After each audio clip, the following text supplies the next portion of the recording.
Eu quero começar convidando você a abrir sua Bíblia no Salmo 86, no versículo 11. Ensina-me, Senhor, o teu caminho e andarei na tua verdade. Dispõe-me o coração para só temer o teu nome. O salmista é muito sincero. Ele quer entender e aprender o caminho do Senhor, não o caminho dele. E cada um de nós temos os nossos caminhos, cada um de nós temos as nossas verdades. Mas o salmista quer que Deus ensine o caminho dele, ele quer andar na verdade do Senhor, mas ele é consciente que mesmo que Deus mostre o caminho, mesmo que Deus mostre a verdade, se o próprio Deus não inclinar o coração dele, não dispor o coração dele, ele não vai conseguir fazer. Eu e você dependemos totalmente do Espírito Santo para aquilo que vamos ouvir nessa noite e para vivermos aquilo que vamos aprender. Reunião na oficina da carpintaria. O martelo pega a palavra, mas na hora que ele pega a palavra, outros se levantam e digam: você não pode falar, você fica batendo muito, você é alguém que está sempre pronto para golpear, então você desça daí. O martelo rapidamente reconheceu: sim, eu dou alguns golpes mesmo, mas eu renuncio desde que também a lixa não assuma nenhum lugar aqui, porque ela é muito áspera, ela fica sempre tratando com asperidade os outros, ela sempre provoca algum atrito. Então, se eu não posso ter a palavra nessa reunião, a lixa também não pode. A lixa se levantou e diz: então, eu reconheço que realmente eu sou áspera no tratamento, mas eu não admito que o parafuso assuma lugar para falar nessa reunião, porque ele dá muitas voltas para conseguir algo, está sempre enrolando. O parafuso prontamente reconhece seu problema e diz: ok, mas então quem vai assumir? Porque eu não concordo com a trena assumir a palavra em nossa reunião, porque a trena está sempre medindo os outros conforme a sua medida. Ela acha que só ela é correta e perfeita. Nesse momento da discussão, o carpinteiro entra na oficina, pega a madeira, pega o martelo, pega a lixa, pega a trena, pega o parafuso. E ele então trabalha na madeira, rústica madeira, converte num fino móvel. O carpinteiro termina, olha e diz: ficou muito bom.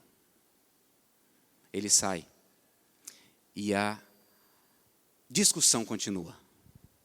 E nós vamos ver o resultado no final. Nós fomos criados à imagem e semelhança de Deus. Criados à imagem e semelhança para adorarmos. Todo ser humano foi criado para adorar. Então a questão não é adoraremos, a questão é a quem adoraremos. Essa é uma realidade para todo ser humano. Todos nós vamos buscar algo como antídoto para o nosso vazio, para a nossa insuficiência. E quando encontramos, ou somos encontrados pelo Senhor, isso é preenchido. Mas todo aquele que busca significado, que busca preenchimento desse vazio, que busca satisfação, se não encontrar em Deus, vai encontrar em alguma outra coisa criada. J.I. Packer afirmou: é impossível adorar nada. Nós, seres humanos, somos criaturas adoradoras. E se não adoramos o Deus que nos criou, será inevitável que adoraremos alguém ou alguma outra coisa. Então nós podemos resumir da seguinte forma: há em todo ser humano anseio por adorar. Nossa realização plena como ser criado para adorar é adorar o seu Criador. Mas, por causa do pecado, adoraremos outras coisas. Portanto, a nossa missão diante do Criador que nos fez é adorá-lo. E ao adorá-lo, como verdadeiro Deus, torná-lo conhecido, para que outros venham adorá-lo conosco. Esse é o significado da minha existência e da sua existência como discípulos de Jesus Cristo. Fomos criados para adorar a Deus, esse é o nosso propósito de vida. E fazemos isso como discípulos de Jesus Cristo. Todos nós, unidos em torno de Cristo, para torná-lo conhecido ao mundo. O problema é o pecado. o meu e o seu. O problema é que o ser humano é muito mais tentado e voltado para adorar a si mesmo do que adorar aquele a quem o criou. Essa é a minha luta diária. E se você for sincero, é a sua luta também. Muito do que fazemos e buscamos gira em torno da gente mesmo. De fazer a nossa vontade e de buscar glória para si mesmo. Eu convido você a abrir a sua Bíblia em João 17. A partir do verso de número 20, a mais longa, bela e essencial oração de Jesus Cristo registrada na Bíblia, trata de um tema essencial que diz respeito à adoração, que é a unidade. João 17, a partir do verso de número 20. E o que eu quero conversar com vocês nessa noite, queridos, é motivados a caminhar na unidade, no cumprimento da missão. Nós temos uma missão como povo de Deus, proclamar o Evangelho nesse mundo, convidando as pessoas para virem adorar a Deus conosco. E a unidade é importantíssima nesse cumprimento da missão. João 17, a partir do verso de número 20. Dentre os temas presentes nessa oração, Jesus ora pedindo a Deus a unidade dos seus discípulos. O texto diz assim: Não rogo somente por estes, mas também por aqueles que vierem a crer em mim por intermédio da sua palavra, a fim de que todos sejam um. E como és tu, ó Pai, em mim e eu em ti, também sejam eles em nós, para que o mundo creia que tu me enviaste. Eu lhes tenho transmitido a glória que me tens dado, para que sejam um, como nós o somos. Eu neles e tu em mim, a fim de que sejam aperfeiçoados na unidade, para que o mundo conheça que tu me enviaste e os amaste, como também amaste a mim. Pai, a minha vontade é que onde eu estou, estejam também comigo os que me deste, para que vejam a minha glória que me conferiste, porque me amaste antes da fundação do mundo.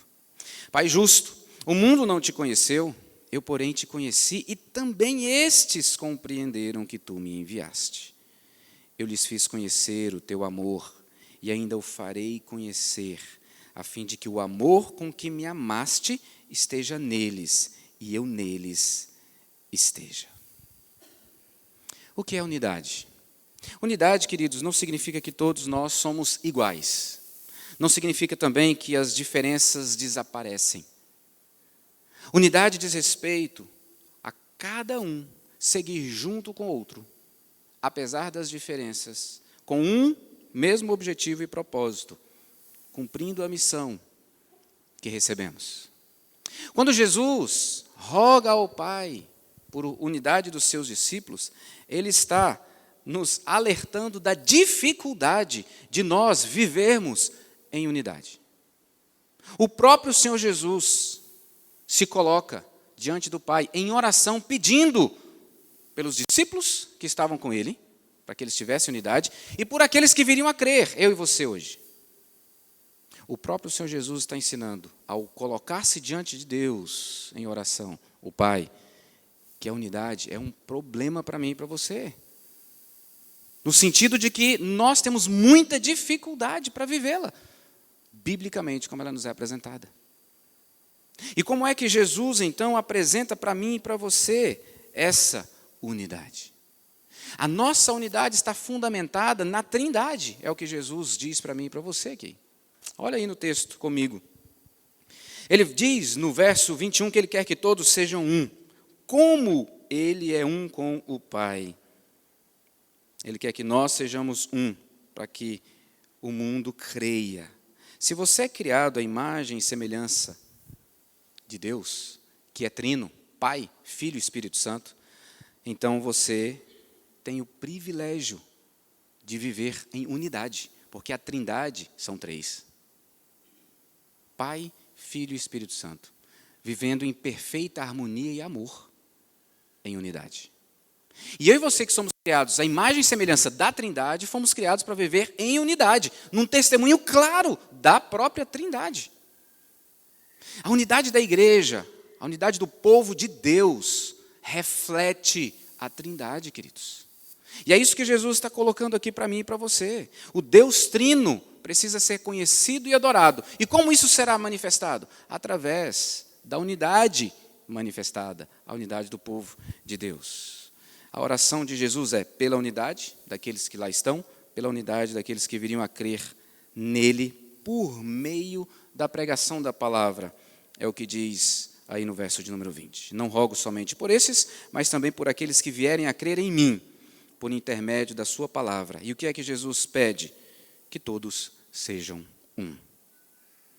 E como és tu, ó Pai, em mim, e eu em ti, também sejam eles em nós, para que o mundo creia que tu me enviaste. Então, é a partir da nossa unidade com a Trindade que nós podemos experimentar unidade como povo e discípulo, e assim testemunhar o Evangelho, para que creiam que Jesus foi enviado.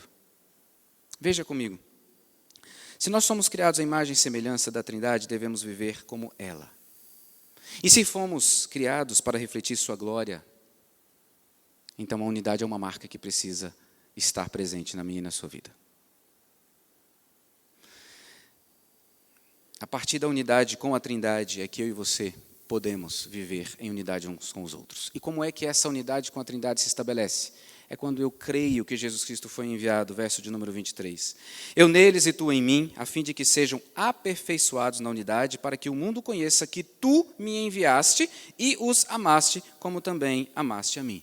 Quando eu e você cremos em Cristo Jesus e nos entregamos a Ele e o recebemos como nosso Senhor e Salvador, então nós estamos unidos a Ele, e unido a Ele significa unido à Trindade. Porque recebemos a vida eterna, e a vida eterna é a vida de Deus em mim.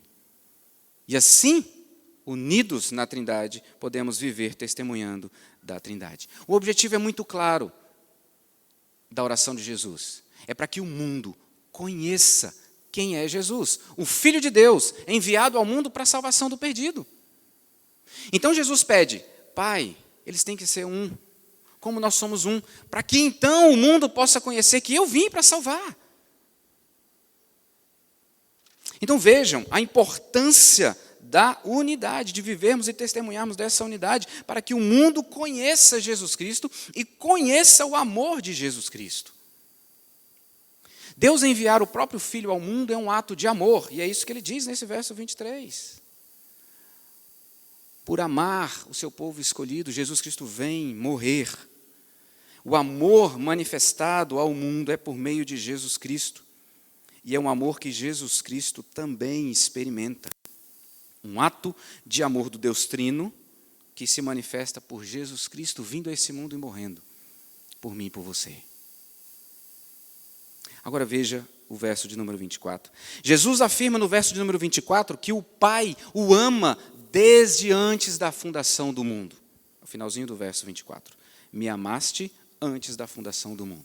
E é exatamente o amor do Pai pelo Filho que faz com que o Filho venha a esse mundo para resgatar outros filhos, e o amor que o Filho experimenta com o Pai desde a eternidade alcance eu e você como novos filhos a desfrutar desse mesmo amor.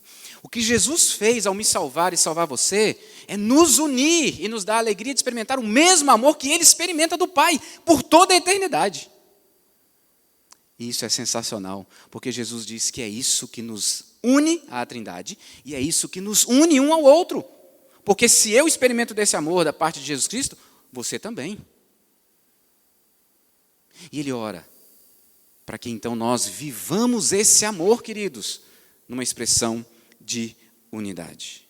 O poder para viver a unidade está aonde? No amor de Deus por nós. João, na sua primeira carta, não aqui no Evangelho, diz assim, no capítulo 3, verso 1. Vede que grande amor nos tem concedido o Pai, a ponto de sermos chamados filhos de Deus. E de fato, somos filhos de Deus. Por essa razão, o mundo não nos conhece, porquanto não o conheceu a Ele mesmo. Constrangidos por esse amor eterno, perfeito, infinito, insondável, incessante, nós então amamos a Deus sobre todas as coisas e o próximo como a nós mesmos. Uma busca por uma unidade como o Pai quer que nós vivamos. Somos humilhados por esse amor imerecido, incondicional. O amor que o Pai despende ao Filho Jesus e que agora Ele quer que alcance todos os outros filhos escolhidos. Para que essa intimidade em amor, queridos, invada o meu e o seu coração, Jesus intercedeu ao Pai. Jesus pede ao Pai. E é exatamente porque Jesus se sente amado de uma maneira perfeita pelo Pai, que Ele quer que eu e você nos sintamos amados de uma maneira perfeita pelo Pai. E que, ao experimentarmos e desfrutarmos desse amor, amemos uns aos outros. O amor eterno do Pai me alcançou, te alcançou. O mesmo amor que Jesus desfruta. Agora veja, Jesus sabe que é amado pelo Pai. Jesus declara isso aqui e já declarou em outros momentos. Mas mesmo assim, Ele foi para a cruz. Ele sofreu. Então não é porque Deus não me ama quando eu enfrento sofrimento, dores e lutas. Não é. Essa certeza você pode ter. O seu sofrimento, a sua dor, não é porque Deus não te ama. Não é. Ele tem um propósito acima que talvez eu e você não consigamos discernir no primeiro momento. Mas uma coisa você pode ter certeza, não é porque Deus não te ama. Porque por te amar, Ele entregou o próprio Filho na cruz. E por amar o próprio Filho, enviou o Filho para morrer na cruz, por mim e por você. Para que o seu amor fosse expandido e alcançasse cada um dos teus filhos eleitos. Queridos, essa é a base para a nossa unidade. O amor que recebemos do Pai nos constrange de tal maneira que vivemos unidos com Ele, Pai, Filho e Espírito Santo, mas também uns com os outros. Então não é porque o outro é bonzinho, mas é simplesmente porque Deus me ama e o amor dele me constrange a amá-lo e amar o outro. O que Jesus quer, verso 26, quer que eu e você tenhamos a mesma experiência que Ele tem com o Pai. Eu lhes fiz conhecer o teu nome e ainda o farei conhecer. E essa é a minha jornada e a sua. Conhecemos o Senhor, mas continuamos conhecendo ao Senhor. É a nossa intimidade.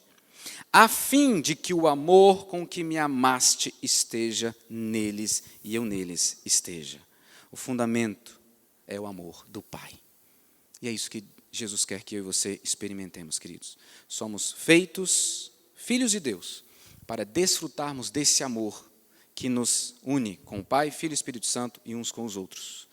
Mais uma vez, Jesus afirma o amor, que é alvo do Pai. Jesus se sentia muito amado. Porque é um amor perfeito. Estamos falando de um amor perfeito.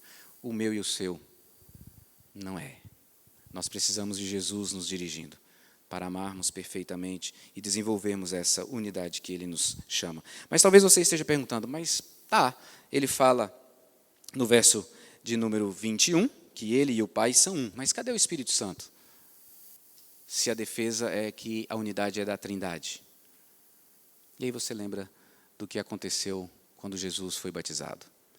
E o Espírito Santo veio sobre ele em forma de pomba. E Jesus está cheio do Espírito Santo. E o Espírito Santo está presente, conduzindo-nos para que vivamos segundo a vontade do Pai. Todo aquele que pertence a Deus, criado à sua imagem e semelhança, que foi resgatado da perdição eterna, que foi reconciliado com Ele, agora vive em unidade com a Trindade, com o Pai, com o Filho e com o Espírito Santo. E vive em unidade com todo aquele que também crê e confessa Jesus Cristo como Senhor e Salvador. Essa é uma verdade que não tem como fugir dela. Agora, como eu disse no início, nós temos dificuldade de colocar isso em prática por causa do pecado. Então amamos muito mais a nós mesmos do que o outro como a mim mesmo.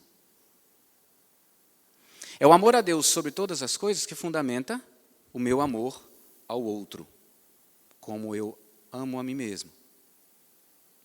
Se eu e você aprendermos, se nós aprendermos a amar a Deus de forma adequada, então nós vamos conseguir amar o outro também de forma adequada. O problema é que nós amamos muito mais a nós mesmos do que o nosso Senhor. E como vencer essa realidade? Como? Bem, sem dúvida alguma é pedir a Deus que incline o nosso coração e transforme o nosso coração para amá-lo acima de todas as coisas.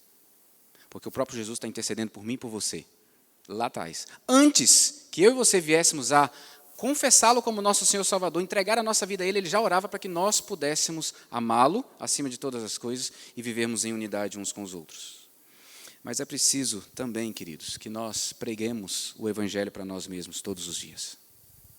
Todos os dias você precisa falar para você: eu sou um miserável pecador. Eu dependo totalmente da graça de Deus para estar de pé. E se eu tenho vida eterna com Cristo é porque Ele me salvou. Então eu preciso reconhecer que a graça me alcançou e essa mesma graça que me sustenta. E eu vivo para Deus, porque a minha vida não é mais minha, é dele. Porque Jesus pagou o preço por mim e eu pertenço ao Senhor.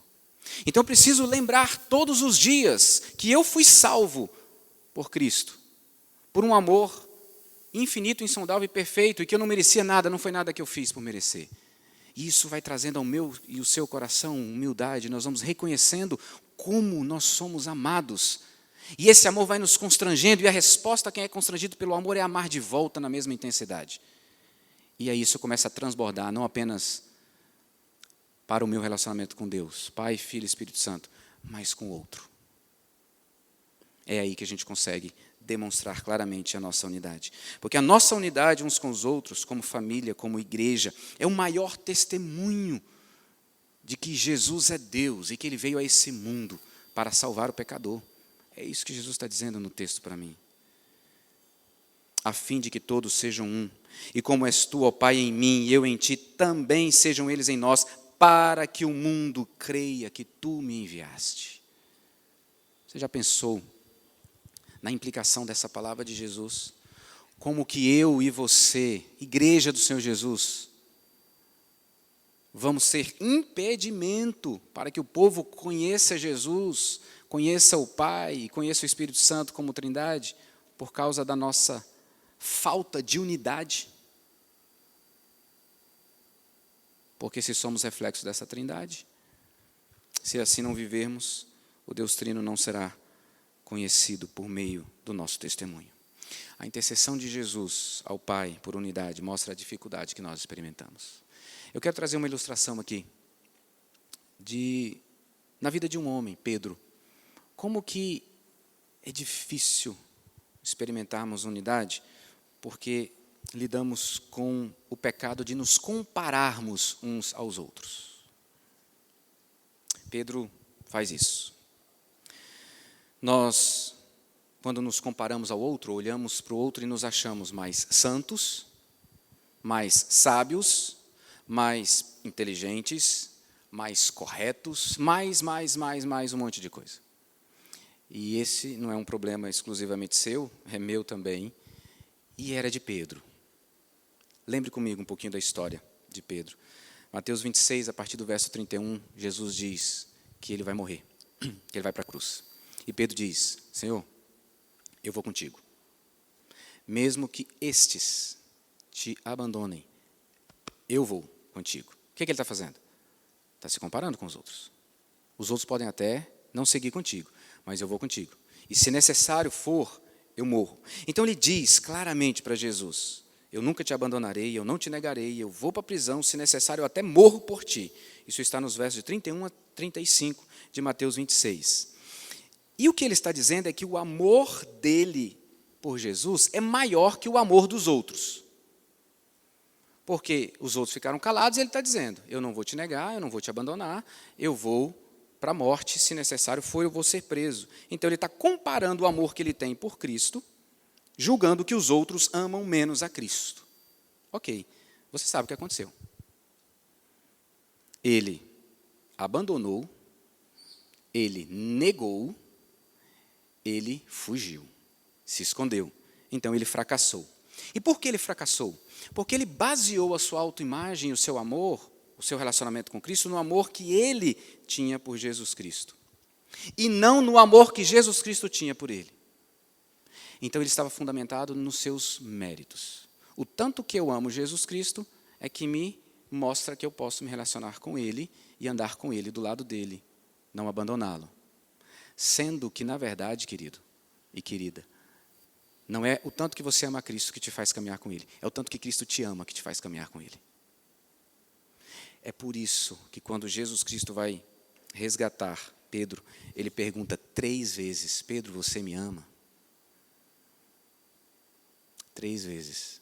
Pedro, você me ama? E aí Pedro diz, Senhor, tu sabes que eu te amo. Ou seja, o Senhor sabe o tanto que eu te amo. Não é o amor do tanto que eu achava que amava lá atrás, mas é o tanto que eu dou conta como um homem pecador. Resumindo, Pedro não amava Jesus, ele amava a si mesmo. Lá atrás. Antes de ser resgatado, ele não amava Jesus, ele amava a si mesmo. Quando ele diz, eu não vou te negar, eu não vou te abandonar, eu vou para a prisão e, se necessário, eu morro por ti. Queridos, e não é assim o meu e o seu coração, nós confiamos muito mais na nossa capacidade de amar do que na capacidade e no poder de Deus nos amar em Jesus Cristo. E isso nos inclinar a amar o outro.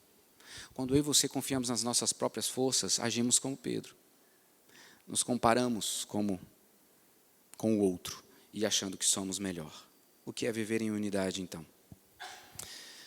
É vencer o egoísmo, de pensar apenas em si mesmo, em seus projetos particulares, de pensar que você é melhor que o outro. Viver em unidade é estar envolvido com o outro, com seus problemas, com suas alegrias, com suas lutas. Não basta apenas estar junto, é envolver-se.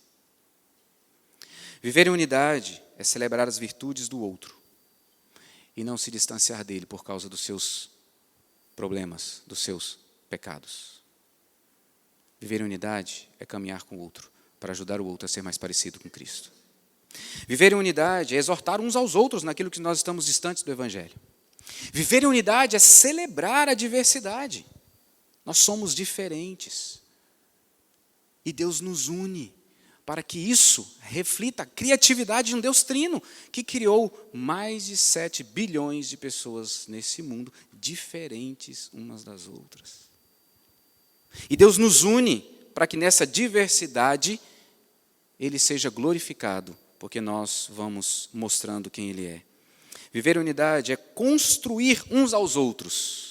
Paulo, escrevendo aos Tessalonicenses, capítulo 5, 11, ele diz, consolai-vos, pois, uns aos outros e edificai-vos reciprocamente. Estamos em construção e a unidade me ensina a ajudar o meu irmão a ser mais parecido com Cristo.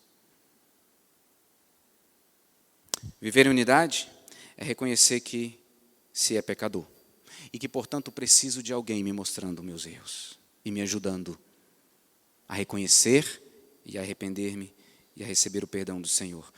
Viver em unidade é não negar as falhas, as imperfeições, mas abrir o coração para confessar os pecados uns aos outros. Como Tiago nos ensina. Viver em unidade é abandonar o estilo de vida autônomo, ninguém tem nada a ver com a minha vida. Viver em unidade é entender que as nossas diferenças e particularidades, porque somos diferentes e Cristo nos criou assim, deve nos conduzir à expressão do verdadeiro amor que celebra a criatividade divina. Viver em unidade, queridos, é poder ter um incrível testemunho nesse mundo. Quem é o nosso Deus? Pai, Filho e Espírito Santo, que vive numa perfeita unidade por toda a eternidade. Por último, viver em unidade, viver centrado em Cristo, porque é Ele que nos une à Trindade, e é Ele que nos une. Estamos todos nós reunidos em torno de um só Senhor. Grande alegria para mim e para você celebrarmos a vida em unidade com Deus Pai, Filho e Espírito Santo e uns com os outros. Mas quão grande é a dificuldade de vencermos o nosso próprio coração para amarmos a Deus sobre todas as coisas e não a nós mesmos. Amar a Deus acima de todas as coisas e não o outro. Amar a Deus acima de todas as coisas e não o nosso projeto. Amar a Deus acima de todas as coisas, não nossa profissão. Amar a Deus acima de todas as coisas, para poder amar o outro de forma adequada. O carpinteiro sai após completar o seu trabalho e a reunião recomeça. Dessa vez o serrote toma a palavra e diz, senhores, ficou demonstrado que temos defeitos. Mas o carpinteiro não trabalha com os nossos defeitos, ele trabalha a partir das nossas qualidades, da nossa individualidade. Ele trabalha a partir dos nossos pontos fortes, a partir da característica de cada um. Assim, proponho que nós abandonemos essa discussão e nos concentremos em tarefas que mostrem a beleza daquilo que o carpinteiro está fazendo. A proposta foi aceita por unanimidade. Todos se sentiram então como uma equipe, como um só corpo, unido no mesmo propósito e nas mãos do hábil carpinteiro. Alguém gritou no meio da reunião: aquilo que nos unia, aquilo que nos une é mais forte do que o que nos separa. Quem é o carpinteiro, queridos? Jesus Cristo de Nazaré, trabalhando na minha e na sua vida, para que nós sejamos um corpo, para testemunhar ao mundo quem é o Pai, o Filho e o Espírito Santo. É somente em torno de Cristo, abandonando as nossas diferenças, que nós podemos testemunhar da verdadeira unidade que temos com o Deus Trino e uns com os outros. É assim que nós vamos dar glória a Deus. É assim que nós vamos adorar ao Senhor. Como eu disse no início, não se trata se vamos adorar, se trata quem nós vamos adorar. Dependemos totalmente do carpinteiro, Ele é o alvo, vivemos para Ele e é a Ele que queremos adorar acima de todas as coisas.